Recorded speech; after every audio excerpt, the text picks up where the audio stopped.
जिए जा RCM के संग दोस्तों नमस्कार, मैं मुकेश कोठारी आपके अपने YouTube चैनल पर एक बार फिर स्वागत करता हूं। दोस्तों आप लोगों का बहुत प्यार और स्नेह मिलता है और आप लगातार अच्छे कमेंट करते हैं। उसी की बदौलत आज हमें ये प्रेरणा मिलती है कि नए नए वीडियो आपके बीच में लेकर आए। दोस्तों अनसुने किस्से के 2 एपिसोड हमने देखे। सबसे पहले एपिसोड में हमने बात की थी कि RCM की शुरुआत कैसे हुई और उसके बाद हमने बात की थी कि RCM का नामांकन यानी RCM का नाम कैसे पड़ा। और आज हम अनसुने किस्से का 3रा एपिसोड लेकर आपके बीच में आए। दोस्तों कंपनी की शुरुआत हो चुकी थी और अब ये डिसाइड हो चुका था कि कंपनी डायरेक्ट सेलिंग में काम करेगी और डायरेक्ट सेलिंग में ये बिजनेस करेगी। और ये भी डिसाइड हो गया था कि नाम क्या रखा जाए और नाम भी RCM सेलेक्ट हो गया। दोस्तों इसके बाद सबसे बड़ा जो चैलेंज था वो था कि शुरुआत कैसे हो। दोस्तों मजे की बात यह है कि उस समय हम कंपनी में लगभग 70 कर्मचारी काम करते थे ऑफिशियल स्टाफ के अंदर। और सभी लोग कुछ लोग तो इसके अंदर इंटरेस्ट थे और कुछ लोगों ने इंटरेस्ट इसलिए लिया क्योंकि एक ऑफिस में माहौल बन चुका था कि डायरेक्ट सेलिंग में कंपनी चालू होगी, उसके अंदर बहुत पैसा मिलने वाला है। और कुछ लोग बिना विजन के और कुछ लोग विजन के इस बिजनेस के अंदर आने के लिए तैयार थे। लेकिन अब क्योंकि 70 आदमी एक साथ तैयार थे, अब ये पता नहीं चल पा रहा था कि 70 आदमी को कोई लेके नहीं आया था। 70 के 70 ही आदमी, सारे के सारे आदमी ही कंपनी के ही डिसाइडेड थे। तो अब यहाँ पर एक चैलेंज आ गया कि कैसे अपलाइन और डाउनलाइन डिसाइड हो, कौन ऊपर रहेगा कौन नीचे रहेगा, क्योंकि सबको एक साथ ही ज्वाइन करना था 70 ही आदमियों को। तो दोस्तों क्योंकि मैं भी उस समय कंपनी में काम करता था और काफी मशक्कत हुई, क्योंकि जो लोग बोलने में तेज थे वो कहते थे कि हम अपलाइन बनेंगे और कुछ लोग जो भोले वाले थे, ज्यादा नहीं बोलते थे, वो कुछ भी नहीं बोलते थे। इस वजह से बड़ा चैलेंज आ रहा था और अंतोगत थोड़ा तनाव हो गया था और ये नहीं समझ पा रहे थे कि वास्तव में कौन जो है अपलाइन बनेगा कौन डाउनलाइन होगा। इसके लिए एक बार फिर मीटिंग हुई और मीटिंग होने के बाद मैंने एक सजेशन दिया। जी हाँ दोस्तों, मैं कंपनी में थोड़ा सा बोलने में थोड़ा होशियार था, मार्केटिंग का आदमी था, तो लोग मेरे पर फेथ भी करते थे, मेरी बात भी मानते थे।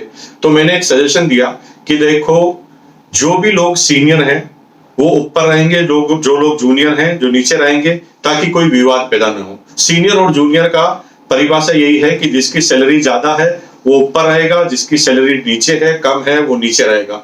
और दोस्तों अल्टीमेट ये डिसाइड हुआ कि कंपनी के सारे आदमी को सैलरी वाइज लगा दिया हमने और मेरा भी नंबर आ गया था उसके अंदर। मेरे boss immediate mister Prahlad Rai ji थे और 2-3 अकाउंट्स के लोग, टेक्नोलॉजी के लोग और थे जो मेरी अपलाइन थे। लेकिन अब बात आई थी कि हम लोगों को तो डायरेक्ट सेलिंग की कोई गणित पता नहीं थी, तो कौन जो है सबसे टॉप पर रहे। तो दोस्तों अल्टीमेट उस समय BC छाबड़ा जी यानी भागचंद जी छाबड़ा जी एक मल्टीनेशनल कंपनी में डायरेक्ट सेलिंग में काम करते थे। KC छाबड़ा जी भी डायरेक्ट सेलिंग में मल्टी लेवल मार्केटिंग में काम करते थे और दोनों ही अभी वो RCM करने में रुचि नहीं ले रहे थे। तो अब बात आई कि भाई रुचि ले या ना ले, लेकिन क्योंकि अब कंपनी चालू हो रही है तो सीनियर आदमियों का साथ होना चालू जरूरी है। तो TC छाबड़ा जी ने सजेशन दिया कि BC छाबड़ा जी और KC छाबड़ा जी के पास थोड़ा सा अनुभव है काम का, इसलिए इनको हमें ऊपर लगाना चाहिए। और हम सब लोग इसके अंदर सहमत भी थे। हमें जानते थे कि अच्छी तरह से कि डायरेक्ट सेलिंग का हमारे पास अनुभव नहीं है, अगर अपलाइन स्ट्रॉन्ग रहेगी तो ज्यादा मजा आने वाला है। और अल्टीमेट सबसे टॉप पर एक आईडी डाली गई सीमा छाबड़ा जी की, जिसे हम कैलाश जी छाबड़ा की वाइफ कहते हैं। आज की तारीख में RCM के जो नंबर 1 डिस्ट्रीब्यूटर हैं वो KC छाबड़ा जी हैं और उनके नीचे भागचंद जी छाबड़ा हैं। फिर छाबड़ा फैमिली के लगभग 20 लोगों की ज्वाइनिंग है। उसके बाद बेरुदान जी कारवा जो मेरी अपलाइन है, उस समय क्योंकि बेरुदान जी कारवा तिलोक जी के काफी घनिष्ठ मित्र थे और इस वजह से TC छाबड़ा जी ने उनका नाम भी ऊपर डाला। और उसके बाद प्रहलाद जी और उसके बाद मैं, प्रहलाद राय जी जो मेरी अपलाइन थे। इस तरह से एक लेग स्ट्रक्चर बना और लेग स्ट्रक्चर पर हमने काम करना चालू किया। तो दोस्तों यहाँ पर ये तो डिसाइड हो गया था कि कौन ऊपर रहेगा कौन नीचे रहेगा, लेकिन बात आ रही है सॉफ्टवेयर की। ये समझ में नहीं आ रहा था कि डायरेक्ट सेलिंग का सॉफ्टवेयर कैसे बनेगा। हमारी कंपनी में उस समय ED पे स्टाफ हुए थे मिस्टर विजय जी और विजय जी जो है उन्हें बताया गया कि इस तरह से आपको डिफरेंस कमीशन के आधार पर रॉयल्टी और टेक्निकल इस तरह से निकालना है, डिफरेंस कमीशन भी निकालना है। तो उन्होंने सॉफ्टवेयर बनाना चालू किया। लगभग 10-15 दिन, 10 दिन लगे होंगे। 10 दिन के बाद उन्होंने सिर्फ डिफरेंस कमीशन का सॉफ्टवेयर बना दिया, रॉयल्टी का सॉफ्टवेयर नहीं बन पा रहा था। उसी समय टीसी छाबड़ा जी के कोई मित्र थे, उन्होंने टीसी छाबड़ा जी को राय दी कि मेरे जो ब्रदर हैं वो कानपुर में रहते हैं और कंप्यूटर का ही काम है, अगर आप कहें तो वो एक्सपर्ट आदमी है और निश्चित रूप से वो इस सॉफ्टवेयर को बना लेंगे।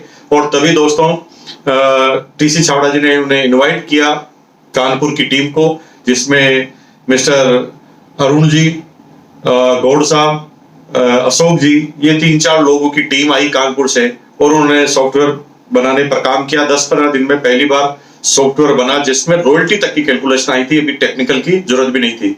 तो अब बात आ रही थी कि आगे कैसे बनेगा। तो बात यहाँ आई कि एक बार शुरुआत कर दी जाए, क्योंकि अभी कोई हाल में कोई रॉयल्टी एचआर तो बनने वाला नहीं है, कोई टेक्निकल एचआर तो बनना नहीं है, तो क्यों नहीं इसी की शुरुआत कर दें। और दोस्तों जब ये कंपनी चालू हुई थी तो वास्तव में मजे की बात है, 2 महीने तक टेक्निकल अचीव बनने का या टेक्निकल कैलकुलेशन करने का कोई सॉफ्टवेयर नहीं बना था। बिना टेक्निकल कैलकुलेशन का सॉफ्टवेयर पर कंपनी ने 2 महीने तक लगातार रन किया और अल्टीमेट उसके बाद बहुत सारी कहानियां घटी, जो अगले एपिसोड में हम आपके साथ बात करेंगे। हम आपके साथ ये बात करेंगे कि शुरुआती प्रोडक्ट में क्या क्या समस्याएं आई थी, टेक्निकल जो बोनस निकालने के जो सॉफ्टवेयर में क्या प्रॉब्लम आई थी, और अल्टीमेट कंपनी का जब पहले महीने टर्नओवर हुआ वो कितना हुआ, कितने टर्नओवर से पहले मैंने शुरुआत की थी। आज सैकड़ों करोड़ का टर्नओवर कंपनी का है, लेकिन शुरुआत तो कुछ चंद लाख रुपए से हुई थी। और अगले एपिसोड में हम बात करेंगे इस सब्जेक्ट के बारे में। दोस्तों बहुत बहुत धन्यवाद, आपका प्यार मिल रहा है, आप लगातार इस एपिसोड को देखते रहें। इतिहास जानने से सीख मिलती है और इसीलिए इस एपिसोड को हम लेकर आए हैं कि हम इतिहास की बात करें जिससे हम कुछ सीखें और अल्टीमेट निश्चित रूप से हम हर जैसे जैसे बिजनेस चालू हुआ 1 साल से लेकर 20 साल तक की स्टोरी आपके सामने पेश करेंगे। बहुत बहुत धन्यवाद, thank you once again. Channel को सब्सक्राइब करना मत भूलिए, बेल आइकन पर बटन दबाना मत भूलिए और इस वीडियो को अपनी टीम में जो आरसीएम के डिस्ट्रीब्यूटर उसमें शेयर करना मत भूलिए। थैंक यू, बहुत बहुत धन्यवाद।